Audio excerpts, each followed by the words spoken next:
Today's youth is our future and will greatly influence tomorrow.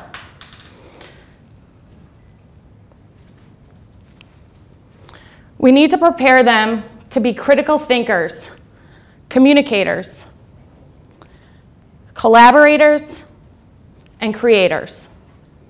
I speak from my own experience as a student and as an educator and as an entrepreneur. When I was young meaning elementary, middle school, I hated school. Who doesn't, right? I hated reading, I hated math, I hated just about anything. You name it, didn't like it. It didn't help that I was labeled with a learning disability and was shunned by my teachers. Their belief in my learning capabilities or learning abilities was, she can't, she never will be able to, that's it. So obviously this created a mentality in me that I would never do it. I would never, ever be successful. I began to believe that this would happen, this very thing that my teachers were saying. Again, I began to shut down. I hated school, hated it. I didn't want to do homework. I didn't want to read. I didn't want to do anything, so I just shut down. This created a prediction in my teachers, a true prediction. Not a true prediction, but a prediction that I wouldn't succeed. I wouldn't succeed in school, and I wouldn't succeed in life. However, I had my parents. My parents are both educators. My father, a very well-known educator and author, and my mother, an elementary teacher. They weren't buying the whole thing of labeling. And at the time,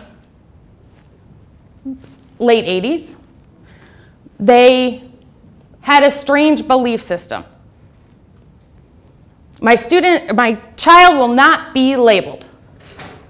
My child will succeed in life. Well, I also came from this area that we're speaking in, and I was luckily enough to have both parents as educators, but also the financial means to do something about it. Remember that this is not the case for every child. At the time, my parents were working with an Israeli psychologist, Reuven Feuerstein. Reuven Feuerstein was a student of the world-renowned psychologist Jean Piaget. He was part of the Genevian School in Switzerland. In order for my parents to make me or help me become a stronger and more independent learner, they took me to Reuven. And Reuven said, you will do the things that your teachers back home are saying. Aren't saying, excuse me. And he said, you have this unlimited potential. Later on, I went to high school here at New Trier, and I came here from a class of 16 to over 1,000 students as freshmen. Well, luckily for me, I had this great advisor. She's actually sitting in the audience today. Jenny is a teacher that truly cares about her students. And she believes in every student and their learning, that they can do math, reading, writing, be social, be successful. So one day, I came to Jenny and I said, Jenny, I'm so frustrated in school. There's too many kids here. I'm not used to it. And again, don't like it so much. Well, Jenny said to me, that's a problem. How can we solve it? And I said to her, I said, you know, I learned these learning strategies back in middle school, and I need to use them. I need to use these learning strategies to help me to understand, to begin to apply, and take on what I need to go to college. So what did I do? I went to university. Again, I was told I was never going to be able to do this. So I went to the University of DePaul, which is actually free advertising for them. And I was taught that in psychology, which I am, I'm a psychologist today, that I wanted to see what I could do to help students like myself. I wanted to prove that even what tests and teachers and other students were saying couldn't be predicted. So I studied and studied some more and studied some more. And I then traveled back to Israel to, again, work with Reuben Feuerstein. And he showed me, even with the most severely profound children with disabilities, they could do what the tests were telling them they wouldn't be able to do. So I came back to the United States, and I began to work with my father. Again, my father is a very well-known educator and author. My father mentored me.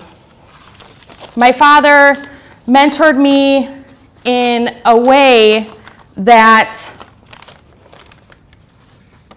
showed me everything today I know in education. But again, family isn't easy to work with. My father especially. Gotta love you, Dad.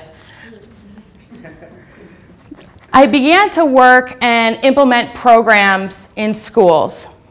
At the same time, my father began to retire, and somebody needed to take over our family company.